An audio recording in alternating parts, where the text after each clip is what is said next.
quase assustadora? Magia? Bola de cristal?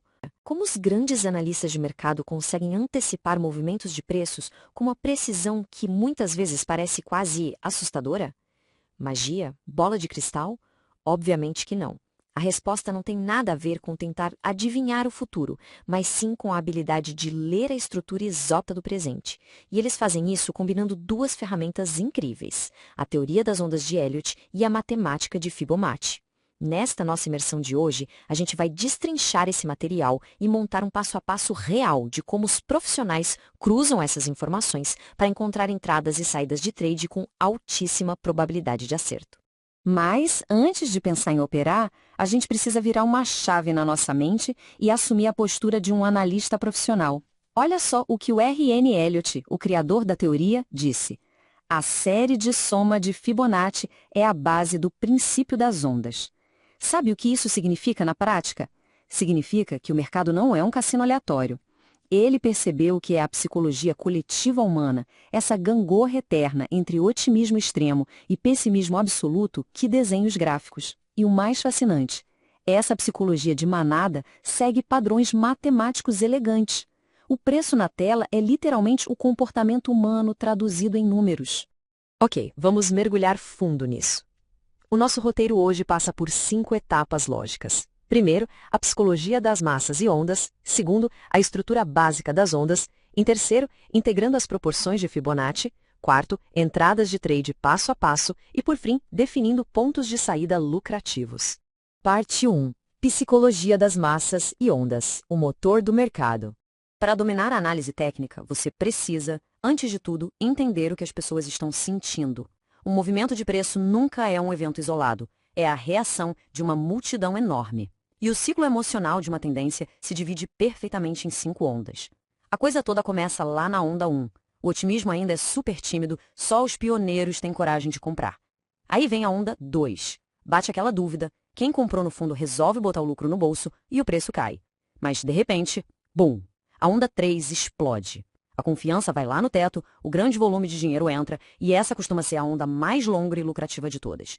Depois, temos a onda 4, que é tipo uma pausa para respirar, cheia de cautela e consolidação.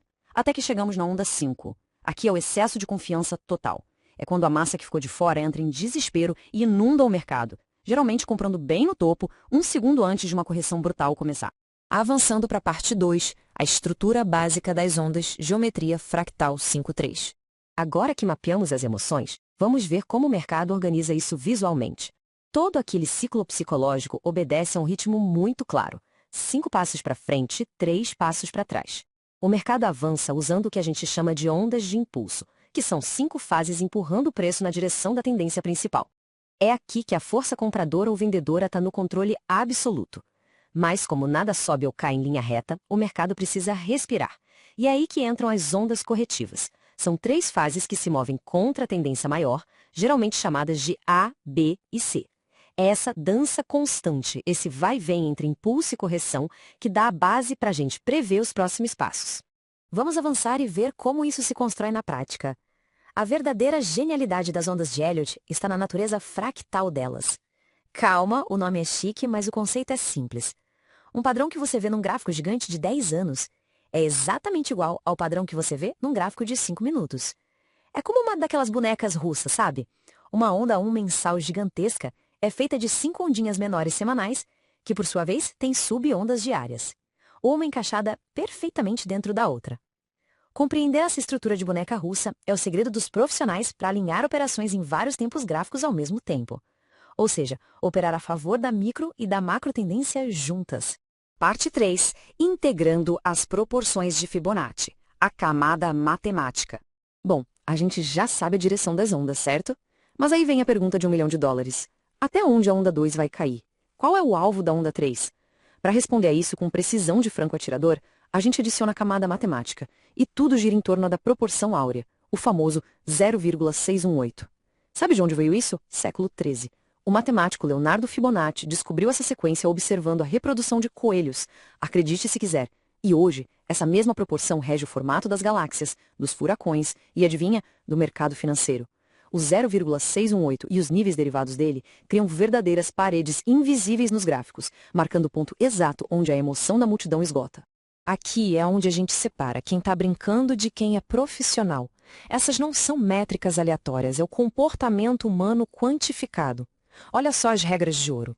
Aquela dúvida desesperadora da onda 2 costuma bater exatamente na retração de 61,8% do avanço inicial e parar. Já a euforia maluca da onda 3 geralmente não descansa até atingir a extensão de 161,8% do tamanho da primeira onda. É explosiva. A onda 4, que é aquela pausa para o café, costuma ser mais leve, cravando suporte nos 38,2%. Percebe? Você deixa de tentar adivinhar fundos e topos e passa a trabalhar com zonas de altíssima probabilidade estatística. E isso ilustra brilhantemente o poder dessa ferramenta. Reparem como a correção profunda da onda 2 desce como uma faca caindo, até literalmente beijar a linha de 0,618 de Fibonacci. Esse é o momento de pânico máximo dos amadores, mas é onde a matemática encontra o equilíbrio perfeito e o preço trava. Já a onda 4, vindo depois do rally exaustivo da onda 3, acha um suporte confortável e raso, ali na faixa de 0,382. Quando você coloca essas grades de Fibonacci na tela, o mercado deixa de ser um mar de caos e vira um ambiente altamente estruturado. Chegando na parte 4. Entradas de trade passo a passo. O manual do analista. Como um mapa desenhado, chegou a hora de apertar o botão. Analisar é lindo, mas a gente precisa transformar isso em execução prática, certo? Então, o ponto crucial é gerenciar o risco-retorno. O manual do analista profissional é cirúrgico. A gente só dá o bote quando o mercado termina de corrigir, seja no fim de uma onda 2 ou no fim de uma onda 4. É nesses momentos que a poeira baixa e o nível de Fibonacci nos dá um alvo claro. E o mais importante, a proteção.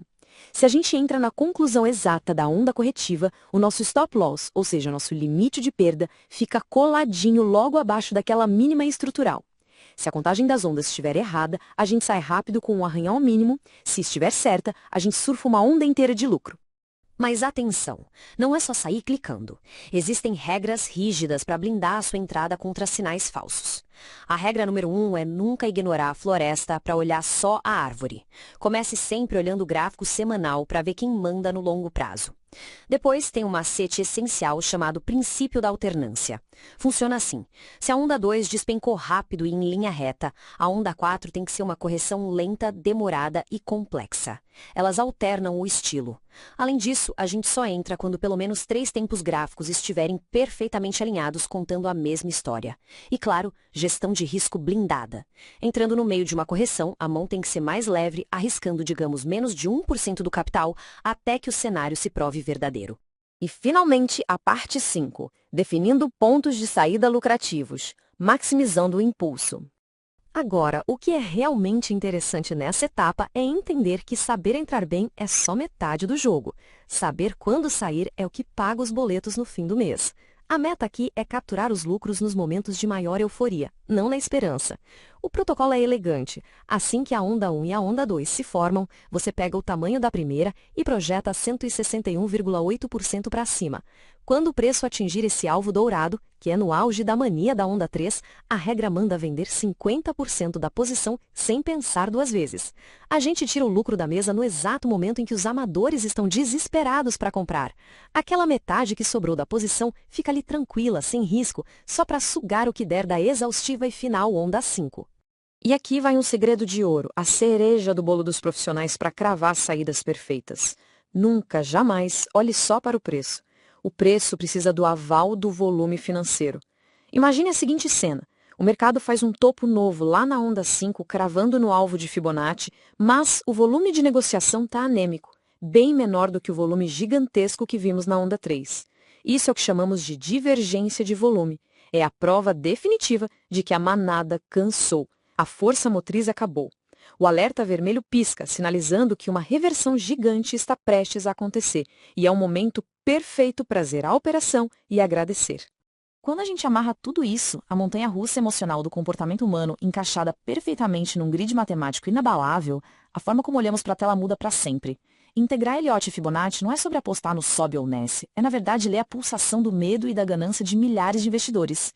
E aí fica a pergunta de $1 milhão para a gente refletir no fechamento dessa análise. O sobe e desce frenético dos mercados é apenas um caos aleatório e imprevisível? Ou será que as multidões são, no fim das contas, absolutamente programadas para reagir sempre igual, orquestradas pelas regras eternas da matemática? Pensa nisso, é o tipo de reflexão que eleva o nível de qualquer um que estuda os mercados.